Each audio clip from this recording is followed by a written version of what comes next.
ചാംപ്സിൽ നിന്നുള്ള change making സീരീസിലേക്ക് സ്വാഗതം. പരസ്പരം താൽപര്യമുള്ള വിവിധ വിഷയങ്ങളിൽ സഹ-എരിയൽ വിദ്യാർത്ഥികളെ ബോധവൽക്കരിക്കുക എന്ന ദൗത്യത്തിലാണ് അവർ. ഈ ദൗത്യത്തിന്റെ ഭാഗമായി ടിങ്കറിംഗ്, പ്രശ്നപരിഹാരം, നവീകരണം, സംരംഭകത്വം, ചേഞ്ച് മേക്കിംഗ് എന്നിവയുൾപ്പെടെ നിരവധി മൈക്രോ ലേണിംഗ് മൊഡ്യൂളുകൾ ടിങ്കർ ചാംപ്സ് അവതരിപ്പിക്കുന്നു. 10 ഭാഗങ്ങളുള്ള ഈ വീഡിയോ പരമ്പരയിൽ ചേഞ്ച് മേക്കിംഗിന്റെ അടിസ്ഥാന കാര്യങ്ങളും നിങ്ങൾക്കും എങ്ങനെ ഒരു ചേഞ്ച് മേക്കർ ആകാമെന്ന് മനസ്സിലാക്കാൻ ടിങ്കർ ചാംപ്സ് നിങ്ങളെ സഹായിക്കും. ഓരോ വീഡിയോയും ഏകദേശം 10 മുതൽ 15 മിനിറ്റ് വരെ ദൈർഘ്യമുള്ളതാണ്. കൂടാതെ നിങ്ങൾക്ക് പരിശീലിക്കുന്നതിനായി ഒരു ചേഞ്ച് മേക്കിംഗ് ചലഞ്ച് ഉൾപ്പെടുന്നു. കൂടുതൽ ആലോചനകളില്ലാതെ ഡൽഹിയിൽ നിന്നുള്ള 9th ക്ലാസ് വിദ്യാർത്ഥിയും change മേക്കറുമായ tinker champ Nitish Garg അവതരിപ്പിക്കുന്ന എപ്പിസോഡ് 8 നിന്ന് നമുക്ക് ആരംഭിക്കാം. ഹായ് എവ്രിവൺ, സ്വാഗതം. നമ്മുടെയൊക്കെ മനസ്സിൽ എപ്പോഴെങ്കിലും ഒരു കിടിലൻ ഐഡിയ വന്നിട്ടില്ലേ? ഒരു പക്ഷേ ഈ ലോകത്തെ തന്നെ മാറ്റിമറിക്കാൻ പറ്റുന്ന ഒന്ന്. പക്ഷേ പലപ്പോഴും സംഭവിക്കുന്നത് എന്താ? ആ ഐഡിയ ഒക്കെ ഒരു സ്കൂൾ പ്രോജക്റ്റിലോ ഒരു ഡെമോയിലോ അങ്ങ് ഒതുങ്ങിപ്പോകും. അപ്പോ എങ്ങനെയാണ് നമ്മുടെ ഒരു ആശയത്തെ യഥാർത്ഥത്തില് ആളുകളുടെ ജീവിതത്തില് ഒരു മാറ്റമുണ്ടാക്കുന്ന ഒന്നാക്കി മാറ്റുന്നത്? അതിനുള്ള ഒരു വഴികാട്ടിയാണ് ടിങ്കർ ചാംപ് നിതീഷ് ഗാർഗിന്റെ ഈ ഗൈഡ്. നമുക്കിതിലേക്കൊന്ന് കടന്നു ചെല്ലാം. ഇതൊരു മാതിരി നമ്മളെല്ലാവരും ഫേസ് ചെയ്യുന്നൊരു കാര്യമാണല്ലേ? മാസങ്ങളോളം കഷ്ടപ്പെട്ട് നമ്മളൊരു സംഭവം ഉണ്ടാക്കും. ലാബിൽ വെച്ചത് കാണിക്കുമ്പോൾ എല്ലാവർക്കും ഭയങ്കര ഇഷ്ടമാകും, നല്ല മാർക്കും കിട്ടും. പക്ഷേ അത് പുറം ലോകത്തെത്തുമ്പോഴോ ഒരു ഇമ്പാക്റ്റുമില്ല. എന്താണ് ഇങ്ങനെ സംഭവിക്കുന്നത്? ഈ ഒരു ചോദ്യത്തിനുള്ള ഉത്തരമാണ് നമ്മൾ ഇന്ന് അന്വേഷിക്കാൻ പോകുന്നത്. അപ്പോ ഇതിന്റെ ഉത്തരം കിടക്കുന്നത് 2 നിർണായകമായ ശക്തികളിലാണ്. ഒന്ന്, ഇൻക്ലൂസിവിറ്റി, അതായത് എല്ലാവരെയും ഉൾക്കൊള്ളാനുള്ള കഴിവ്. 2, ഇഫക്റ്റീവ്നെസ്, അതായത് അതിന്റെ ഫലപ്രാപ്തി. പലപ്പോഴും നമ്മൾ പുതിയ കാര്യങ്ങൾ ഉണ്ടാക്കുമ്പോൾ ഈ 2 കാര്യങ്ങളും അങ്ങ് വിട്ടുപോകും.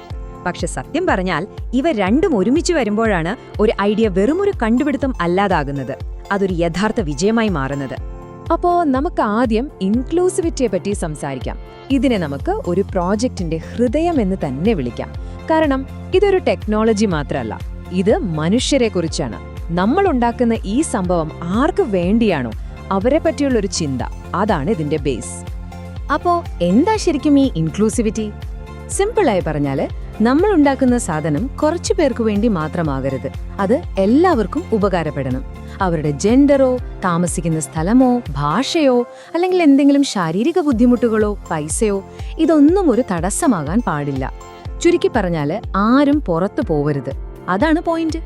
ഇത് ശരിക്കും ഒരു നാണയത്തിന്റെ 2 വശങ്ങൾ പോലെയാണ്. ഓരോന്നും ഓരോ ചോദ്യമാണ് ചോദിക്കുന്നത്. ഇൻക്ലൂസിവിറ്റി ചോദിക്കുന്നത് ആരാണ് പിന്നോട്ടു പോകുന്നത്, അതായത് നമ്മൾ കാരണം ആരെങ്കിലും ഒഴിവാക്കപ്പെടുന്നുണ്ടോ. ഇഫക്റ്റിവിറ്റി ചോദിക്കുന്നത് ഇത് ശരിക്കും വർക്ക് ആവുന്നുണ്ടോ എന്നതാണ്.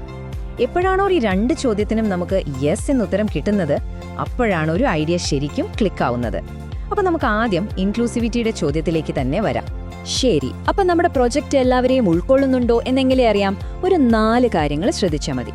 ഒന്നാമത്തേത് ആക്സസിബിലിറ്റി, അതായത് പലതരം കഴിവുകളുള്ള ആളുകൾക്ക് ഇതുപയോഗിക്കാൻ പറ്റുമോ. രണ്ടാമത്തേത് വില, ഇതാവശ്യമുള്ള സാധാരണക്കാർക്ക് വാങ്ങാൻ പറ്റുന്ന ഒന്നാണോ. മൂന്നാമത്തെ കാര്യം കൾച്ചറൽ സെൻസിറ്റിവിറ്റി, നമ്മളിത് എവിടെയാണോ കൊണ്ടുപോകുന്നത് അവിടുത്തെ ആളുകളുടെ സംസ്കാരത്തെയും ഭാഷയെയും ഇത് ബഹുമാനിക്കുന്നുണ്ടോ.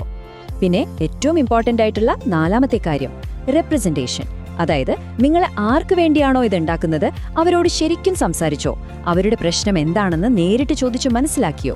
ഇപ്പൊ ഒരു ഉദാഹരണം പറയാം. ഒരു സ്മാർട്ട് ഫോൺ പോലും ഇല്ലാത്ത ഒരു പ്രായമായ ആൾക്ക് ഒരു ഹെൽത്ത് ബാൻഡ് കൊടുത്തിട്ട് എന്താ കാര്യം, അല്ലേ? അവിടെയാണ് ഈ ചോദ്യങ്ങളൊക്കെ പ്രസക്തമാവുന്നത്. ഓക്കെ, അപ്പൊ നമ്മുടെ ഐഡിയക്ക് നല്ലൊരു ഹൃദയം കിട്ടി. പക്ഷെ ഹൃദയം മാത്രം മതിയോ? പോരാ, ആ ഐഡിയയെ ആളുകളിലേക്ക് എത്തിക്കാൻ നല്ലൊരു പാലം കൂടി വേണം. ആ പാലമാണ് എഫക്റ്റീവ്നെസ്.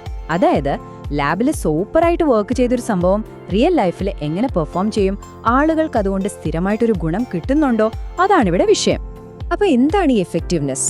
ഒന്നാമത്തെ കാര്യം, അത് പ്രായോഗികമായിരിക്കണം. ലാബിലെ മാത്രം വർക്കായാൽ പോരാ, പുറത്തും അതേ റിസൾട്ട് കിട്ടണം. പിന്നെ ഏറ്റവും പ്രധാനം, ഇത് ഉപയോഗിക്കുന്ന ആൾക്ക് സിമ്പിൾ ആയിരിക്കണം. വലിയ ട്രെയിനിങ്ങിന്റെ ഒന്നും ആവശ്യമില്ലാതെ ഉപയോഗിക്കാൻ പറ്റണം. ചുരുക്കി പറഞ്ഞാല്, ഒരു ഡെമോ കാണിച്ച് കയ്യടി വാങ്ങുന്നതിലെ കാര്യമില്ല, അത് സ്ഥിരമായി ആളുകൾക്കൊരു ഉപകാരമാകണം. ഒരു സൊല്യൂഷൻ എഫക്റ്റീവ് ആണോ എന്ന് നോക്കാനും ചില കാര്യങ്ങളുണ്ട്. ഒന്ന്, പ്രാക്ടിക്കാലിറ്റി, അതായത് നമ്മുടെ നാട്ടിലെ ചൂടിലും പൊടിയിലും വെള്ളം കുറവുള്ള അവസ്ഥയിലുമൊക്കെ ഇത് വർക്കാകുമോ. 2, യൂസബിലിറ്റി, സാധാരണ ഒരാൾക്ക് ഇത് എളുപ്പത്തിൽ ഉപയോഗിക്കാൻ പറ്റുമോ. 3, റിലയബിലിറ്റി, ഇന്ന് കിട്ടുന്ന റിസൾട്ട് നാളെയും കിട്ടുമോ? നാലാമത്തേത് സ്കേലബിലിറ്റി. 10 പേർക്ക് ഉപകാരപ്പെട്ട ഈ സാധനം 1000 പേരിലേക്ക് എത്തുമ്പോൾ പണിമുടക്കാതെ വർക്കാകുമോ? നേരത്തെ പറഞ്ഞ പോലെ ഒരു സ്മാർട്ട് ഡസ്റ്റ്ബിൻ ഉണ്ടാക്കിയെന്ന് വെക്കുക. ലാബിൽ സെൻസറൊക്കെ അടിപൊളിയായി വർക്ക് ചെയ്തു. പക്ഷെ പുറത്ത് വെച്ച് മഴയും പൊടിയൊടിച്ചപ്പോൾ സംഭവം നിന്നുപോയി. കണ്ടോ, അവിടെയാണ് എഫക്റ്റീവ്നെസ് ഫ്ലോപ്പ് ആകുന്നത്. ശരി, അപ്പോ ഇൻക്ലൂസിവിറ്റി എന്ന ഹൃദയത്തെക്കുറിച്ചും ഇഫക്റ്റീവ്നെസ് എന്ന പാലത്തെക്കുറിച്ചും നമ്മൾ സംസാരിച്ചു. ഇനി നമുക്ക് റിയൽ ലൈഫിലെ ചില ഉദാഹരണങ്ങൾ എടുത്ത് ഈ 2 കാര്യങ്ങളിലും അവരെങ്ങനെ പെർഫോം ചെയ്തു എന്ന് നോക്കിയാലോ? ഒരു റിയൽ വേൾഡ് റിപ്പോർട്ട് കാർഡ് വെച്ച് നമുക്കിതൊന്ന് ഗ്രേഡ് ചെയ്ത് നോക്കിയാലോ? ഈ ടേബിളിലേക്കൊന്ന് നോക്കിക്കേ, സംഭവം ക്ലിയർ ആകും. ആദ്യം നമ്മുടെ സ്മാർട്ട് ഡസ്റ്റ്ബിൻ. അതിന് കറണ്ട് വേണം, വൃത്തിയുള്ള സ്ഥലം വേണം. അപ്പോൾ ഗ്രാമങ്ങളിലൊന്നും നടക്കില്ല. അതുകൊണ്ട് ഇൻക്ലൂസിവിറ്റി കുറവാണ്. പിന്നെ വേസ്റ്റ് മാനേജ്മെന്റിന്റെ യഥാർത്ഥ പ്രശ്നം അതല്ലല്ലോ. അപ്പോൾ എഫക്റ്റീവ്നെസ്സും കുറവ്. അടുത്തത് IoT അഗ്രികൾച്ചർ. ഇത് വെള്ളം ലാഭിക്കും. അപ്പോൾ എഫക്റ്റീവ്നെസ് അടിപൊളിയാണ്.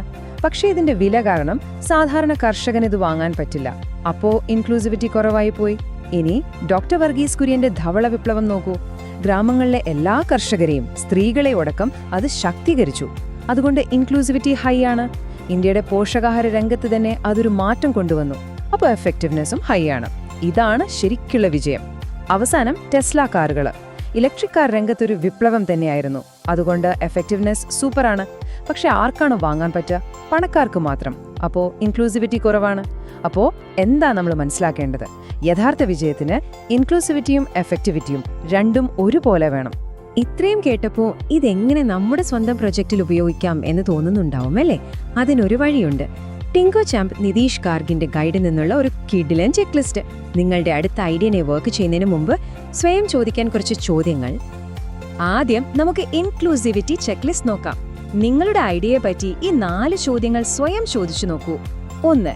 ഇന്റർനെറ്റ് ഇല്ലാതെ ഇത് ഉപയോഗിക്കാൻ പറ്റുമോ? 2. ഭിന്നശേഷിയുള്ള ഒരു കുട്ടിക്ക് ഇതുകൊണ്ട് എന്തെങ്കിലും ഗുണമുണ്ടോ? 3. സാധാരണക്കാർക്ക് മനസ്സിലാകുന്ന അവരുടെ ഭാഷയിൽ ഇത് പറഞ്ഞുകൊടുക്കാൻ പറ്റുമോ? 4. ഒരു സാധാരണ കുടുംബത്തിന് ഒരു മാസം ചെലവാക്കാൻ പറ്റുന്നതിലും കുറവാണോ ഇതിന്റെ വില? ഈ ചോദ്യങ്ങൾക്ക് യെസ് എന്നുത്തരം കിട്ടിയാൽ നിങ്ങളുടെ പ്രൊജക്ടിന് നല്ലൊരു ഹൃദയമുണ്ടെന്ന് ഉറപ്പിക്കാം. ഇനി എഫക്റ്റീവ്നെസ്സിന്റെ ചെക്ക് ലിസ്റ്റ്. നിങ്ങളുടെ ഐഡിയ എത്രത്തോളം സ്ട്രോങ് ആണെന്ന് ഈ ചോദ്യങ്ങൾ പറഞ്ഞു തരും. 1. ചോദ്യം, എന്റെ ഈ സൊല്യൂഷൻ ലാബിന് പുറത്ത് സർവൈവ് ചെയ്യുമോ? 2. ഇത് ഉപയോഗിക്കേണ്ട ആൾക്ക് എളുപ്പത്തിൽ ഇത് അഡോപ്റ്റ് ചെയ്യാൻ പറ്റുമോ? 3.